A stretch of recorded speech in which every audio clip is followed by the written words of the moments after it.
Ça va, vous allez bien?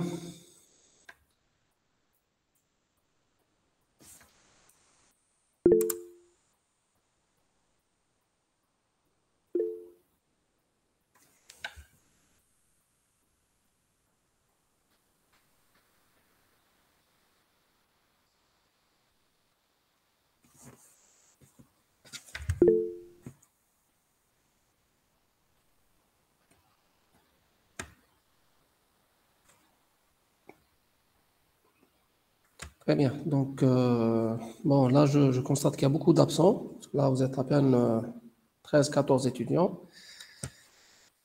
Bon, on n'a pas trop le choix, hein, donc on est obligé de faire la séance. Donc, je reprends le chapitre sur la gestion des solutions et des mécanismes de qualité de service au niveau des routeurs.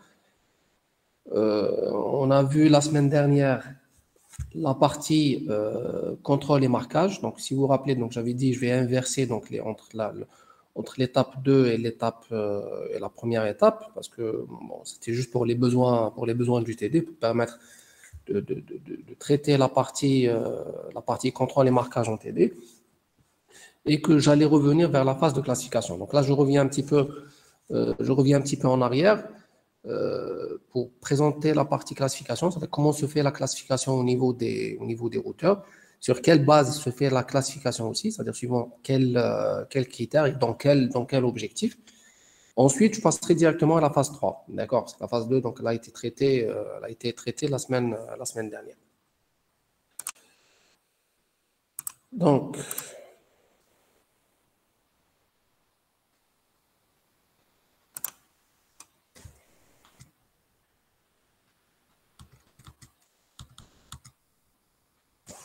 voilà, donc, au niveau de la classification, alors il faut savoir que quand on parle de classification, on parle d'une classification qui permet donc de déterminer à quelle classe appartient chaque paquet. Bien, quelle est la classe de chaque flux, c'est-à-dire si on essaie de raisonner, par flux. Et cette classification, elle est la base, c'est-à-dire c'est le premier processus, ou la première étape, je dirais, des différentes solutions de qualité de service implémentées au niveau d'un routeur. Parce que si on n'a pas de classification, on ne saurait pas comment traiter chaque flux, ou bien on ne saurait pas comment traiter chaque paquet reçu au niveau du routeur.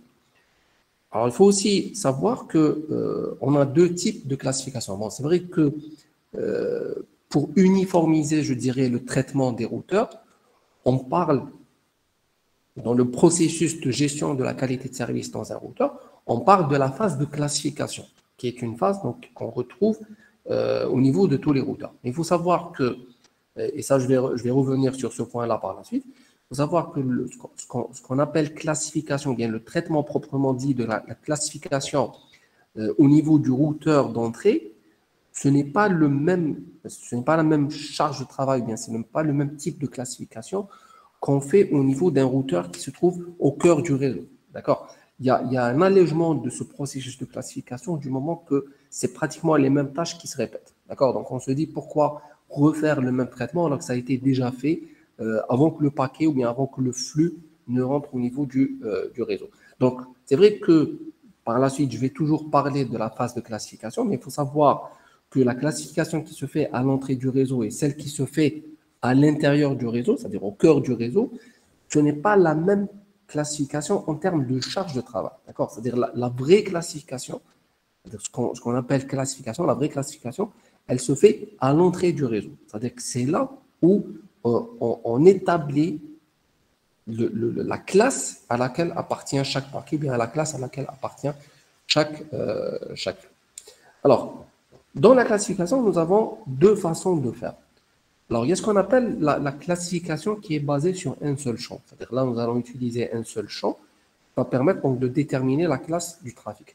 Il y a aussi ce qu'on appelle la classification multi-champ. Et dans la classification multi-champ, on ne va pas se contenter d'un seul élément pour déterminer la classe du trafic, mais on va combiner plusieurs informations, si vous voulez, d'accord? Plusieurs informations, on les combine pour déterminer la classe du trafic. Alors, la classification simple, c'est-à-dire la classification basée sur un seul champ, elle est essentiellement, elle utilise essentiellement le champ TOS ou bien le champ Type of Service du paquet IP. D'accord? Alors, le champ Type of Service, il faut savoir que le champ Type of Service, c'est un champ qui est sur plusieurs bits et il nous permet donc de définir la priorité de chaque paquet et les besoins de chaque paquet en termes de critères de qualité de service. Par la suite, ce champ, il a été modifié parce qu'on a vu que, on va parler de ça dans un instant, on a vu que le champ Type of Service ne permettait pas de satisfaire en réalité les besoins de la qualité de service en termes de priorité. D'accord? Parce qu'il est limité en termes de bits et donc on n'a pas la possibilité de définir plusieurs classes de services. Donc on a étendu ce champ, le champ Type of Service, on l'a étendu vers le champ DSCP qui est plus adapté pour les modèles DIFSERV. D'accord? Plus adapté parce qu'il permet d'avoir une classification plus large que la classification établie avec le champ Type of Service. Donc, on va commencer par la classification basée sur un seul champ, basée sur le champ Type of Service. Et dans cette classification, donc, qu'est-ce que nous avons? Nous avons donc les trois premiers bits, ce qu'on appelle les bits de précédence. Voilà. On a les trois premiers bits, donc ce sont les bits de précédence, qui permettent donc de définir la priorité de chaque paquet ou bien la priorité de chaque flux. OK? Donc, le fait d'avoir un champ qui est composé de 3 bits, ça va nous permettre d'avoir 8 classes de priorité, ou bien 8 niveaux de priorité. D'accord? Donc, on commence du 3-0, 0-0-0. Donc, ça, c'est la priorité la plus faible. Et on va jusqu'à 1-1-1, c'est la priorité la plus forte. Bon, le problème ici, c'est que on ne peut pas classifier tous les flux qu'on connaît sur la base de 8 classes de priorité, de 8 niveaux de priorité. Ça, c'est impossible à réaliser. Et donc, si on se contente d'utiliser le champ de précédence, ça veut dire qu'on sera amené à mettre des classes trafic, bien à mettre des flux, pardon, qui ne sont pas nécessairement similaires, à les regrouper dans la même classe. D'accord? Alors, rappelez-vous ce que j'avais dit. C'est quoi la notion de classe? Quelle est l'utilité de la classe? C'est de regrouper des flux similaires en termes de besoins de qualité de service, en termes de contraintes de qualité de service, essayer de les regrouper pour gérer la qualité de service, ou bien offrir un niveau de qualité de service pour cette classe de service. D'accord? Donc, au lieu de gérer les flux un par un, et donc de définir, je dirais, une solution pour chaque flux, qu'est-ce qu'on essaie de faire? On essaie donc de regrouper les flux similaires, qui ont les mêmes exigences, qui ont les mêmes besoins en termes de qualité de service. Or que, avec les 8 niveaux de service du champ de précédence, on sera obligé donc de mettre des classes qui ont des besoins, je dirais, pas tout à fait similaires, okay, donc qui ont des besoins différents, de les mettre dans la même classe. Et donc là, on ne peut pas offrir un niveau de service, parce que là, quand on raisonne en termes de classe, on ne peut pas offrir un niveau de service à une classe, sachant que cette classe, elle contient donc des flux qui ont des besoins différents. Donc, je peux, avec ce que je vais offrir comme niveau de service, je peux donc satisfaire un flux et ne pas satisfaire l'autre, parce qu'ils n'ont pas les mêmes besoins. D'accord? Même s'ils appartiennent à la même classe, ils n'ont pas les mêmes besoins. Et ça, c'est l'un des inconvénients de l'utilisation du champ de précédence du type of service. Donc, ce qu'on retient, bon, ça a été par la suite, ça a été revu, hein, parce qu'on a vu que c'était très limité. Et c'est pour ça que par la suite, on a proposé le DSCP. Le DSCP, c'est une extension, si vous voulez, donc, du champ de précédence, et qui permet d'avoir plus de classes de service, ou bien plus de niveaux de priorité. Donc ça, c'est pour le champ de précédence. Alors, nous avons aussi donc, les bits 3, 4, 5 et 6, alors, qui permettent donc, de définir en quelque sorte les besoins de l'application. Si je prends par exemple le bit numéro 3, donc c'est pour le délai, donc là, on définit est-ce que l'application, elle définit, donc elle a besoin d'un délai court ou non. D'accord? Si je prends le bit 4, le bit 4, il définit est-ce que l'application, bien est-ce que le flux, il a besoin d'un débit élevé ou non. Donc, en plus les 3 bits de priorité, donc qui permettent de définir les 3 niveaux de priorité, nous avons aussi la possibilité donc de définir les particularités ou bien les caractéristiques de chaque flux. Et donc, je combine tout ça, donc ça me définit le champ type of service. D'accord? Donc, pour les bits 3, 4, 5 et 6, c'est des bits qui sont intéressants, donc qui permettent de nous offrir des informations sur le flux, sur les besoins du flux en termes de critères de qualité de service, mais ça reste limité. Je reviens, parce que le problème qui se pose, c'est surtout par rapport aux 3 premiers bits, ça reste limité du moment qu'on a uniquement 8 niveaux de priorité. D'accord? Donc, par la suite, avec l'apparition de ce qu'on appelle le modèle diffserv ou la différenciation de services, dans le modèle diffserv, on gère le principe du modèle. Je rappelle rapidement le principe du modèle, c'est qu'on a des flux différents et on doit les traiter de façon différente. Donc, je ne peux pas traiter 2 flux différents de la même manière.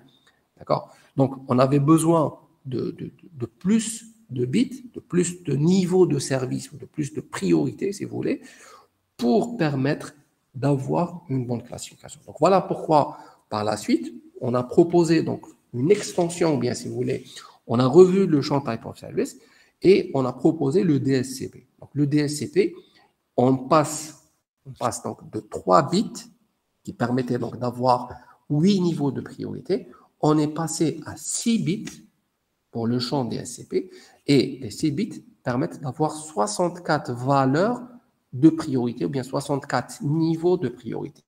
Chose qui est, je dirais, raisonnable. D'accord? Raisonnable, pourquoi? Parce que dans ce cas-là, on pourra vraiment raffiner notre processus de classification et avoir des flux similaires dans la même classe. D'accord? Donc ça, c'était, je dirais, une amélioration. Quand on a commencé à parler de la différenciation de services, on s'est dit, bon, voilà, les bits de précédence ne permettent pas donc d'avoir une bonne classification. Pourquoi ne pas essayer donc d'étendre le champ de précédence vers, c'est-à-dire pour avoir plus de bits. Et donc, avec ces bits, on arrive à avoir donc 64 niveaux de priorité, donc ce qui permet d'avoir, je dirais, une classification correcte des applications. Voilà, donc ça, c'est ce qu'on appelle la classification basée sur un seul champ. Alors, il y a les bits 6 et 7, donc la partie, ce qu'on appelle la partie ECN. Je vais reprendre cette partie-là dans la phase 3. D'accord? Donc, ça, c'est ce qu'on appelle la notification explicite de congestion. Quand on parle de congestion, on parle de gestion des files d'attente. Et si vous vous rappelez, dans les différentes étapes que j'avais données, pardon, donc j'avais dit que l'étape 1, c'était l'étape de classification, donc c'est ce que je suis en train de présenter aujourd'hui.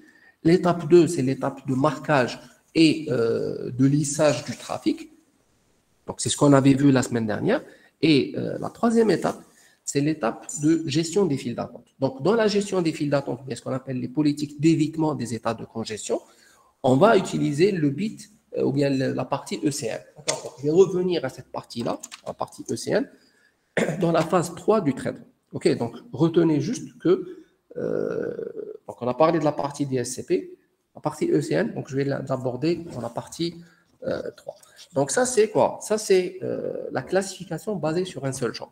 On avait vu tout à l'heure la classification basée sur le champ Type of Service. Là, on est en train de voir la classification basée sur le champ DSCP.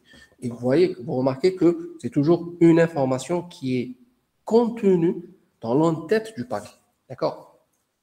Très bien. Maintenant, quand on parle de classification multi-champ, j'avais dit tout à l'heure qu'on a 2 types de classification. La classification simple et la classification multi-champ. Alors, la classification multi-champ, c'est une classification où on combine plusieurs informations pour définir une classe de service ou bien une classe de trafic. Alors, ce qu'on a comme information, bien ce qu'on prend comme information dans la classification multi-champ, il suffit tout simplement de rajouter les adresses IP, source et destination.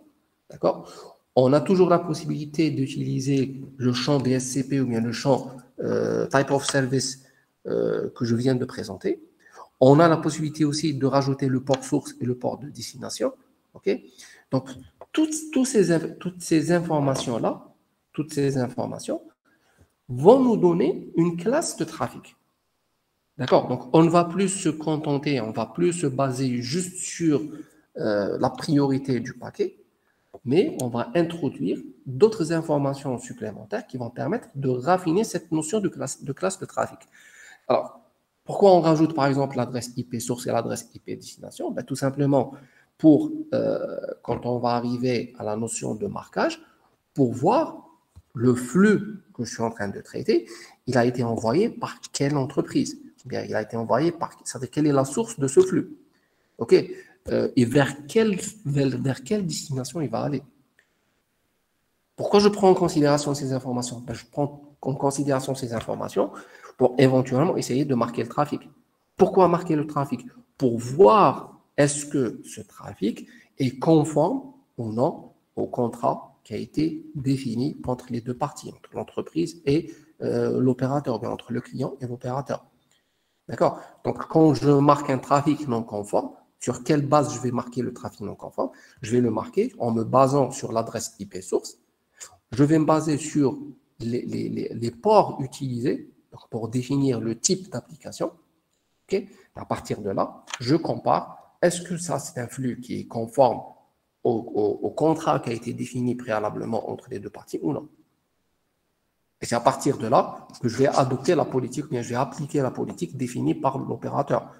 Si vous vous rappelez, on avait parlé donc, des 3 solutions la semaine dernière. On avait dit que l'opérateur, il pouvait soit, quand un trafic n'est pas conforme, il avait la possibilité donc, de carrément éliminer les paquets de ce flux, okay, ou bien de le marquer, ou bien de le laisser passer, mais en cas de congestion, ça sera la première cible. Donc, il pourra éliminer ces paquets-là.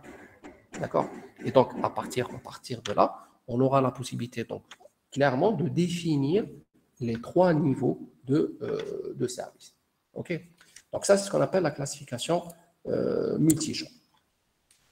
Alors, le classificateur d'un routeur d'accès, donc c'est pour ça que j'avais dit tout à l'heure qu'on distingue entre la partie classification qui se fait à l'entrée du réseau et la partie classification qui se fait au cœur du réseau. Donc, ce n'est pas le même traitement qui est fait dans les deux types de routeurs. On parle, je dirais, par abus de langage, on parle de classification, okay, parce que tout simplement, on essaye d'uniformiser le traitement qui se fait entre les routeurs, c'est-à-dire pour ne pas changer de comportement des routeurs, parce que on dit un routeur, il a ses étapes de traitement en termes de gestion de la COS, mais on s'est dit, que la gestion de la COS ou la classification, on n'est pas censé la reprendre et la refaire telle qu'elle a été faite à l'entrée du réseau quand on est au cœur du réseau. D'accord? Pourquoi? Parce que tout simplement, un traitement qui a été déjà fait, on ne va pas le reprendre. Ça ne sert à rien de reprendre le même traitement. Parce que là, ça veut dire qu'on est en train de consommer des ressources au niveau du routeur. Donc, l'idée, c'est quoi? L'idée, donc, c'est de assurer la classification ou bien de faire la classification à l'entrée du réseau, donc en se basant sur les champs que j'avais définis il y a un instant, donc que ce soit une classification multi-champ ou bien une classification basée sur un seul champ. Ça, c'est ce qui se fait au niveau du routeur d'entrée qui se trouve à l'entrée du réseau. Mais ensuite, quand on est à l'intérieur du réseau, ben, tout simplement, quand on parle de classification, on ne va pas refaire le même traitement. On applique, donc la différence, c'est que le routeur qui se trouve au cœur du réseau, qu'est-ce qu'il va faire? Il va tout simplement appliquer la classification qui a été faite à l'entrée du réseau. D'accord? Donc, je reprends. La classification, on parle de classification, la base de classification, elle est valable au niveau des deux types de routeurs. Donc, que ce soit le routeur qui se trouve à l'entrée du réseau ou bien le routeur qui se trouve au cœur du réseau. Donc, pour les besoins d'uniformisation, c'est-à-dire que là, pour uniformiser le traitement. Donc, quand je dis le routeur, donc on ne fait pas de distinction. Okay, c'est vrai que le routeur qui se trouve à l'entrée du réseau, il a une puissance de calcul, une puissance de traitement beaucoup plus importante que ceux qui se trouvent au cœur du réseau, parce qu'il y a plus de traitement à faire. Mais on essaye d'uniformiser le traitement. Si vous vous rappelez, quand j'avais donné le schéma pour expliquer les étapes de traitement dans un routeur, je n'ai pas fait de distinction. J'ai dit étape 1, classification. Étape 2, c'est le marquage et la partie lissage. L'étape 3, c'est la partie gestion des files d'attente. Et l'étape 4, c'est la partie ordonnancement. Okay, je n'ai pas fait de distinction. Donc, les étapes sont là. Maintenant, la différence, elle est où? La différence, elle est au niveau du comportement du routeur dans le processus de classification. À l'entrée du réseau, on applique la classification proprement dite. C'est-à-dire que là, on fait réellement une classification. On définit, donc on utilise les champs, on se base sur les champs qui se trouvent au niveau des paquets, que ce soit le champ DSCP ou le champ Type of Service. On se base sur ces champs-là pour définir clairement quelle est la classe de chaque flux, quelle est la classe de chaque paquet. D'accord? Et on définit donc clairement cette classe. Par la suite, le paquet, donc, il va accéder au réseau. Et quand il accédera au réseau, qu'est-ce qui va se passer? Il va être reçu par d'autres routeurs qui se trouvent au cœur du réseau. Ces routeurs-là ne vont pas refaire la classification. Parce que la classification, elle a été faite. Et ce que j'ai fait à l'entrée du réseau, il reste valable à l'intérieur du réseau. Il reste valable au cœur du réseau. Donc, pourquoi refaire le même traitement? D'accord? Donc, les classes ont été définies à l'entrée du réseau, qui n'est au cœur du réseau, donc je vais juste appliquer la classe de trafic. La classification a été déjà faite. Donc, on ne refait pas le même traitement. D'accord? Donc, on retient ça. La classification proprement dite, elle est faite uniquement à l'entrée du réseau. Ce qu'on fait au cœur du réseau, c'est juste la classification. C'est-à-dire on consulte ce qui a été fait par le routeur qui se trouve à l'entrée du réseau et on l'applique.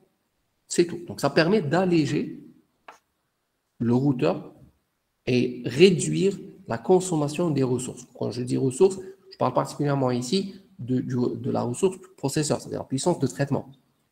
Parce que la classification, donc, on est à chaque fois obligé donc, de consulter les bits, de vérifier à quelle classe donc, appartient ce trafic-là ou bien ces paquets-là. Et donc, ça prend beaucoup de temps. D'accord? Donc, pour gagner du temps et pour alléger donc, la phase de traitement ou bien la phase de classification, on évite de refaire tout ça. Voilà donc la différence entre un classificateur d'un routeur d'accès et un classificateur d'un routeur qui se trouve au cœur du réseau. Voilà, donc ça c'est pour la partie classification. Bon, contrôle et marquage, donc c'est bon, ça a été fait. Donc, on a vu cette partie-là, donc avec les mécanismes du saut à jeton et le saut percé, donc ça a été fait la semaine dernière.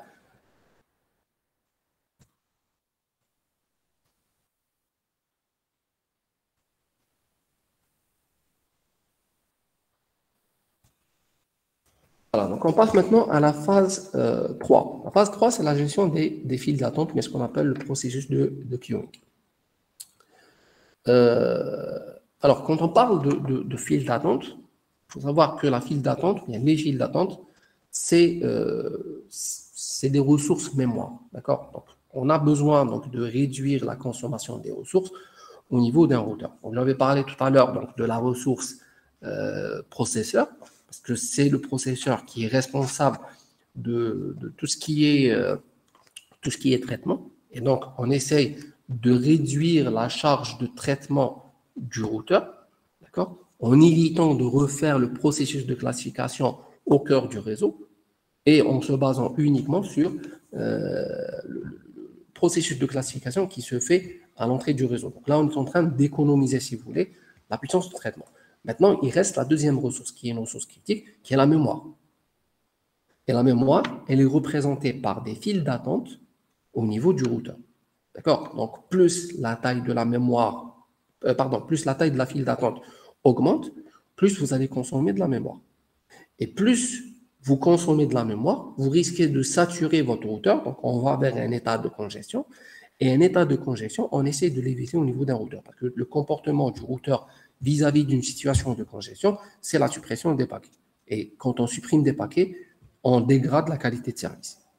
D'accord? Donc, on essaie de réduire la taille des files d'attente pour éviter d'aller vers un état de congestion. D'accord? Donc, afin d'obtenir un traitement optimal des trafics, il est nécessaire de maintenir une occupation minimale des files d'attente pour ne pas saturer la mémoire de notre routeur. Alors, les files d'attente présentent deux inconvénients majeurs.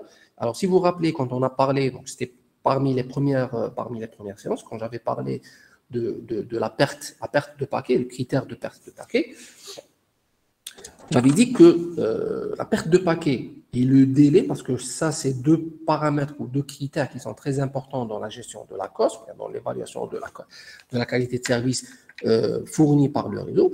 J'avais dit que la cause principale de ces deux paramètres, de la dégradation de ces deux paramètres, soit la perte de paquets ou bien le délai de transfert des paquets, il était dû essentiellement à la gestion des files d'attente. Quand on parle de la perte de paquets, on a vu qu'actuellement, les supports de transmission, ils étaient relativement fiables, c'est-à-dire qu'on ne va pas perdre des paquets sur le support de transmission. Et que la perte de paquets, elle était due essentiellement aux états de congestion causés au niveau des routeurs. Comme je viens de le dire, dès qu'un routeur tend vers un état de congestion, ou bien est congestionné, ben, tout simplement, il va se mettre à supprimer les paquets. Donc là, on est en train d'influencer sur le critère de la perte de paquet. Le délai aussi, le délai de passage, bien le délai de transfert d'un paquet, qui est un critère très important, particulièrement pour les applications temps réel, il est influencé directement par le temps de passage des paquets dans les routeurs.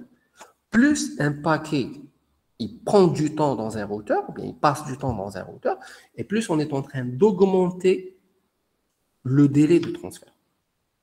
D'accord? Donc, la cause principale de la dégradation de ces deux critères-là, c'est-à-dire le critère de la perte de paquet et le critère du délai, il est dû essentiellement aux états de congestion des routeurs et à la gestion des files d'attente. Donc, on essaie d'éviter d'aller vers un état où les files d'attente des routeurs sont pleines, ou bien le routeur est congestionné.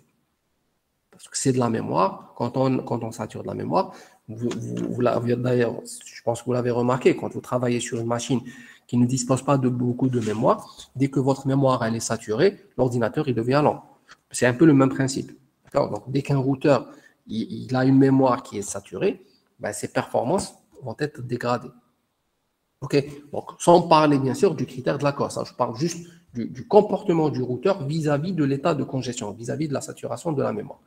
Donc, c'est un peu le même principe. Donc, on essaye, le but de cette étape-là, le but de la gestion des files d'attente, c'est de réduire la taille des files d'attente pour éviter d'aller vers un état de congestion. Donc, objectif, c'est réduire la taille des files d'attente. Donc, il est nécessaire de faire appel à des mécanismes de gestion actifs sur les trafics qui font pression sur l'émetteur pour réduire ses débits de transmission. Il est clair donc que quand on tend vers un état de congestion, quand on constate qu'un routeur va vers un état de congestion, il est clair qu'il doit réagir, le routeur doit réagir pour informer les émetteurs, c'est-à-dire ceux qui sont en train de lui envoyer des paquets, de leur demander de réduire le nombre de paquets envoyés, afin qu'ils puissent traiter les paquets qu'il a au niveau de ses files d'attente. C'est ça l'objectif. D'accord? Donc, un routeur, il intervient à deux niveaux. Le premier niveau qui se fait, je dirais, donc, à moyen terme, c'est une communication avec son voisinage. Un routeur, quand il tend vers un état de congestion, qu'est-ce qu'il va faire? Il va informer les routeurs voisins pour leur dire, voilà, moi, je commence à saturer, donc il y a les files d'attente qui commencent à se remplir, qui dépassent un certain taux de remplissage. Il leur dit, s'il vous plaît, réduisez le nombre de paquets que vous m'envoyez. Et donc, les routeurs émetteurs ou bien les stations émettrices, qu'est-ce qu'elles vont faire? Elles vont réduire. Donc, elles seront obligées donc, de trouver un autre chemin pour alléger un petit peu la charge sur ce routeur, afin de lui donner le temps de traiter les paquets qui sont au niveau de ces files d'attente. Ça se fait à moyen terme. Quand je dis à moyen terme, bon, il ne faut pas s'attendre, quand je dis à moyen terme, ce n'est pas en termes d'heures, mais ça se fait en termes de secondes. D'accord? Mais en termes il y a une deuxième possibilité, c'est que le routeur, il va agir à son niveau. Donc, tout à l'heure, quand j'ai dit il agit, il communique avec son voisinage, ça se fait en externe. Donc, il informe les stations émettrices, il informe les routeurs voisins pour leur dire, voilà, je commence à saturer, s'il vous plaît, ne m'envoyez pas de paquets. Ou bien réduisez le nombre de paquets que vous m'envoyez. Et donc là, il y a une certaine communication qui se fait entre les différents routeurs pour réduire la charge, pour réduire le nombre de paquets envoyés à ce routeur congestionné. OK. Le routeur, il peut aussi agir sur ses propres files d'attente en essayant d'éliminer des paquets. Et ça se fait à court terme. C'est-à-dire qu'il agit, du moment qu'il agit à son niveau, c'est rapide, c'est assez rapide. Donc, il va cibler un certain nombre de paquets pour les éliminer et réduire par conséquent, réduire la taille des files d'attente, bien réduire le nombre de paquets qui se trouvent dans les files d'attente. D'accord? Donc, on intervient à deux niveaux. On intervient avec le voisinage pour leur demander donc de réduire le nombre de paquets envoyés et on intervient en local pour éliminer des paquets, au niveau des files d'attente. Maintenant, l'élimination, comment elle se fait? Bon, là, il y a plusieurs politiques. C'est ce que j'ai appelé autrefois les politiques d'évitement des états de congestion. Elle se base essentiellement sur la façon de suppression des paquets et sur la cible, c'est-à-dire quels sont les paquets qui vont être supprimés. Donc, on va essayer de voir quelques exemples de ces algorithmes-là pour voir comment réagissent les routeurs vis-à-vis d'un état de congestion du routeur. Alors, on va commencer par ce qu'on appelle la prévention explicite de la congestion. Donc, prévention explicite de la congestion, là, je reviens à ce que je disais tout à l'heure, si vous vous rappelez, quand j'ai présenté le champ des SCP, et j'avais dit qu'au niveau du champ des SCP, nous avons ce qu'on appelle la partie ECN. Alors, la partie ECN, c'est pour la définition explicite de l'état de congestion. On définit explicitement que le routeur a été congestionné, ou bien la prévention explicite de la congestion. Et le but ici, c'est d'informer, donc quand un routeur est dans un état de congestion, il va informer son voisinage, d'accord? Il va informer son voisinage qu'il va vers un état de congestion, bien qu'il tend vers un état de congestion. D'accord? Alors, comment il va faire? Il va informer tout simplement les paquets émetteurs, c'est-à-dire ceux qui sont en train de lui envoyer des paquets, pour leur dire, voilà, moi je tends vers un état de congestion, réduisez s'il vous plaît le nombre de paquets que vous m'envoyez.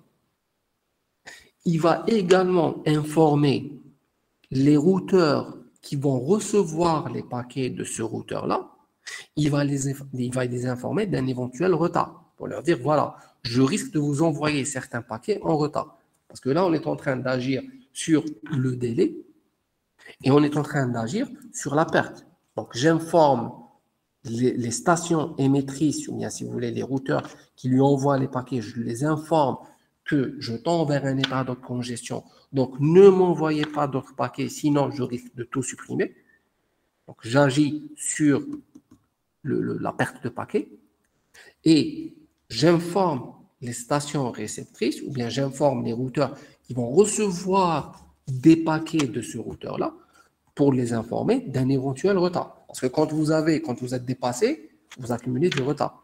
Quand un routeur il a des files d'attente qui sont saturées ou des files d'attente qui dépassent un certain taux de remplissage, il est clair que ce routeur il va prendre beaucoup plus de temps à traiter ces paquets et à les envoyer. Parce que n'oubliez pas, il reste encore une étape qui est l'étape de l'ordonnancement. On n'a pas terminé. C'est-à-dire, on traite la partie gestion des files d'attente, on envoie les paquets. Non, il y a encore la phase d'ordonnancement. Donc, ça va prendre un peu plus de temps. OK? Donc, on utilise pour ce cas, on utilise les deux bits, le bit BECN et le bit FECN. OK? Alors, ces deux bits, donc le bit BECN, il avertit la station émettrice d'un encombrement potentiel lorsque les files d'attente sont longues et invite l'utilisateur à limiter les flux des trames. Donc, qu'est-ce qu'on est en train de faire? On est en train donc, de demander à la station émettrice ou bien à l'utilisateur, je leur dis, voilà, je suis congestionné ou bien je vais congestionner, s'il vous plaît, réduisez le nombre de paquets que vous m'envoyez. Et donc là, il faudra trouver d'autres chemins pour envoyer les paquets. Ça, c'est le rôle du bit BECN. Le bit FECN, c'est un bit qui sera envoyé aux stations réceptrices pour les informer d'un éventuel retard. J'ai trop de paquets, mes files d'attente sont saturées, elles sont pleines, donc il est clair que les paquets vont prendre plus de temps à être envoyés que dans le cas où les files d'attente ne sont pas pleines. Donc, j'informe les deux parties, la partie émettrice et la partie réceptrice, je les informe de mon état de congestion, donc, afin de choisir un autre chemin, et j'informe la partie réceptrice pour lui dire, voilà, je risque d'avoir du retard à envoyer les paquets qui se trouvent à mon niveau. Et donc ça se fait via ces deux bits, le bit BECN et le bit FECN. Donc voilà un schéma qui explique un petit peu ce qui se fait au niveau quand on est dans un état de congestion. Donc le bit BECN, donc, il permet d'inviter l'émetteur à réduire la charge ou bien réduire le nombre de paquets envoyés ou bien tout simplement trouver un autre chemin. La partie FECN, c'est une partie qui va informer donc, la station réceptrice d'un éventuel retard. Donc là, on est en train d'informer que le délai de transfert risque de ne pas être respecté. D'accord? Et donc là, la qualité de service, elle risque d'être dégradée. Donc ça se fait entre le routeur et son voisinage. Bon, nous, on s'intéresse surtout à ce qui se fait à l'intérieur du routeur. Je vous ai dit que le routeur, il agit à deux niveaux. Il agit avec son voisinage, et donc ça, c'est un processus qui prend quelques secondes, mais il agit aussi au niveau de ses files d'attente. Donc, il doit trouver une solution pour réduire la charge au niveau de ses files d'attente. Donc là, on va voir ce qu'on appelle les politiques d'évitement des états de congestion dans un routeur. Là, le routeur, l'objectif de ces politiques-là, c'est d'agir directement sur les files d'attente pour éviter d'aller vers un état de congestion. Comment on va agir? On va agir tout simplement en essayant d'éliminer certains paquets pour réduire le nombre de paquets, bien pour réduire le taux de remplissage de la file d'attente. D'accord? Donc, il y a plusieurs politiques qui ont été définies pour la suppression des paquets, bien pour l'élimination des paquets dans les files d'attente. Et toutes ces politiques-là sont basées sur une seule politique qui est la politique RED. La politique RED, c'est la première politique qui a été je dirais, proposée dans le contexte de la gestion de la COS, gestion de la qualité de service. Et par la suite, on a constaté que cette politique n'était pas très performante. Donc, on a essayé d'adapter cette politique et d'introduire de nouveaux critères, bien de nouveaux paramètres dans la suppression des paquets. D'accord? Alors, on va essayer de voir un petit peu les approches adoptées dans ces algorithmes, ces algorithmes-là et le comportement de ces algorithmes vis-à-vis de la suppression des paquets. C'est-à-dire comment un routeur, en se basant sur un de ces algorithmes, va procéder à l'élimination des paquets. Alors, on va commencer par la première politique qui était la première à être adoptée. C'est la politique RED. Donc, c'est Random Early Detection. Donc, quand on parle de random, on parle d'aléatoire. Et quand on parle d'aléatoire, ce n'est pas toujours adapté à la gestion de la COS. D'accord? On ne peut pas donc gérer les paquets de façon aléatoire ou bien supprimer des paquets de façon aléatoire. Et donc, ça, c'était l'inconvénient de l'approche RED. C'était qu'elle ne faisait pas de distinction entre les différents paquets. J'ai toujours donné l'exemple des paquets TCP et les paquets UDP.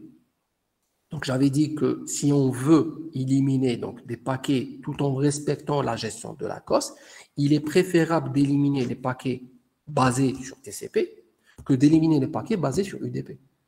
TCP, comme on le sait, c'est un protocole qu'on appelle un protocole fiable. Et en cas de suppression de paquet ou bien en cas d'élimination d'un paquet, on a toujours la possibilité de récupérer ce paquet. Par contre, quand on est avec UDP, il n'y a aucun moyen de récupérer le paquet qui a été supprimé. Et donc, dire que je vais supprimer les paquets de façon aléatoire, ce n'est pas adapté au contexte de la COS. D'accord? Donc ça, c'est l'inconvénient. Bon, j'ai commencé par l'inconvénient de la politique RED pour vous dire dès le départ, c'est-à-dire la politique n'est pas très adaptée à la gestion de la COS. Mais, d'accord, mais si on compare RED avec une autre politique qui est le drop tail, on voit que RED, quand même, a certains avantages par rapport à DropTail. D'accord? On va essayer de comparer le comportement de ces deux algorithmes-là. OK? Bon, on va essayer de présenter l'algorithme RED et comparer RED avec DropTail. Ensuite, voir les autres approches qui ont été proposées et qui se basent sur la politique. Alors, l'objectif de RED, c'est qu'il se base sur un critère qui est important, qui est le taux de remplissage de la file d'attente. D'accord? Donc, le principe, c'est que quand on arrive à un certain taux de remplissage, je ne parle pas ici du taux de remplissage qui est de 100%, je ne parle pas d'une file d'attente qui est saturée, mais je définis un seuil, un certain seuil de remplissage. Quand j'atteins ce seuil de remplissage, je déclenche l'algorithme RED qui va commencer à éliminer les paquets de façon progressive.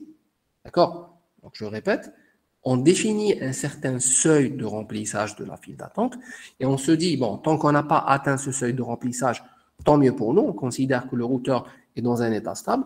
Dès qu'on atteint ce seuil de remplissage, on dit que le routeur tend vers un état de congestion. C'est-à-dire que le routeur, il va aller vers un état de congestion. Il y a un risque que le routeur congestionne. Pardon? Donc, qu'est-ce qu'on fait? Dès qu'on atteint ce seuil de remplissage, on commence à supprimer les paquets de façon progressive et de façon aléatoire. Alors, l'avantage ici, c'est que la suppression, elle est progressive. L'inconvénient, c'est que la suppression, elle est aléatoire. OK? Pourquoi je dis progressive? Je dis progressive parce qu'on ne va pas éliminer tous les paquets. D'accord? Donc ça, c'est l'avantage. Je dis aléatoire est un inconvénient parce que dans l'élimination, si je ne fais pas de distinction entre les paquets, je risque de supprimer des paquets que je ne pourrai pas récupérer par la suite. Et on a toujours dit que si on veut appliquer la COS, on doit différencier entre les services. Donc, je ne dois pas traiter les flux et je ne dois pas traiter les paquets de la même manière. Donc, je ne peux pas aller vers une élimination aléatoire des paquets sans faire de distinction, sans voir quel est le comportement de l'application vis-à-vis de la perte de paquets. D'accord? Donc, la façon d'éliminer des paquets, elle présente l'avantage et l'inconvénient en même temps de la politique RED. L'avantage, c'est qu'on a une élimination progressive. Ce n'est pas une élimination totale des paquets de la file d'attente. Mais l'inconvénient, c'est que cette élimination, elle se fait de façon aléatoire. Et donc là, on risque de toucher à des paquets qu'on ne pourra pas récupérer. OK? Très bien. Alors, quand on parle de progressif, suppression progressive, ça veut dire que tant que je n'ai pas atteint un certain seuil, je ne procède pas à l'élimination des paquets. OK? Dès que j'atteins le seuil, un certain seuil de remplissage, on va dire par exemple c'est 70%, qu'est-ce qu'on essaie de faire? On commence à supprimer les paquets de façon progressive. Ça veut dire quoi de façon progressive? Ça veut dire que plus le taux de remplissage de la file d'attente augmente, d'accord? C'est-à-dire, là, on a déclenché notre algorithme à 70%, un taux de remplissage de 70%. OK? Si on arrive au bout de l'élimination d'un certain nombre de paquets, on arrive à réduire le taux de remplissage sous les 70%, tant mieux pour nous. Donc là, on arrête la suppression.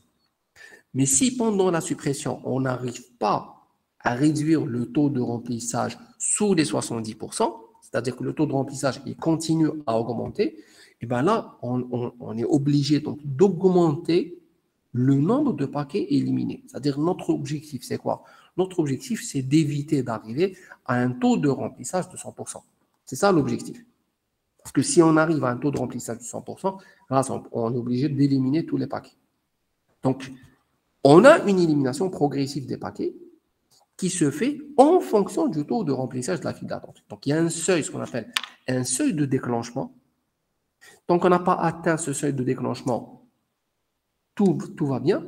Dès qu'on atteint ce seuil de déclenchement, on commence à éliminer progressivement. Donc, plus le taux de remplissage s'approche du 100%, plus la probabilité de suppression du paquet, elle va augmenter. C'est-à-dire que l'allure de la courbe, elle va augmenter. Donc, je vais vous montrer l'allure de la courbe, comment elle est avec la politique.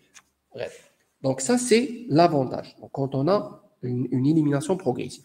L'inconvénient, donc j'avais dit, Ce qui pose problème dans cet algorithme-là, c'est le fait d'avoir une élimination aléatoire des paquets. Donc, on ne fait pas de distinction entre les différents types de paquets, entre le comportement des paquets ou bien le comportement des applications vis-à-vis de la perte de paquets. Donc, ça, c'est un des inconvénients, ou c'est l'inconvénient principal de la politique, dans la politique. Alors, regardez l'allure qu'on va avoir, qui va représenter, si vous voulez, le comportement donc, de l'algorithme vis-à-vis de la suppression des paquets et qui est lié directement au taux d'occupation de la file d'attente. Donc là, qu'est-ce qu'on va avoir? Donc, on a de 0 jusqu'au seuil minimum, on a une probabilité de suppression qui est de 0%. Ça veut dire que là, on n'élimine aucun paquet. OK? Donc, le routeur, il est dans un état stable. Quand on arrive à un seuil ou bien un taux de remplissage minimum, ce que j'ai appelé tout à l'heure le taux de déclenchement, ou bien le seuil de déclenchement de l'algorithme, qu'est-ce qu'on commence à faire? On commence à éliminer progressivement. Vous voyez ici qu'on a une courbe linéaire. On commence à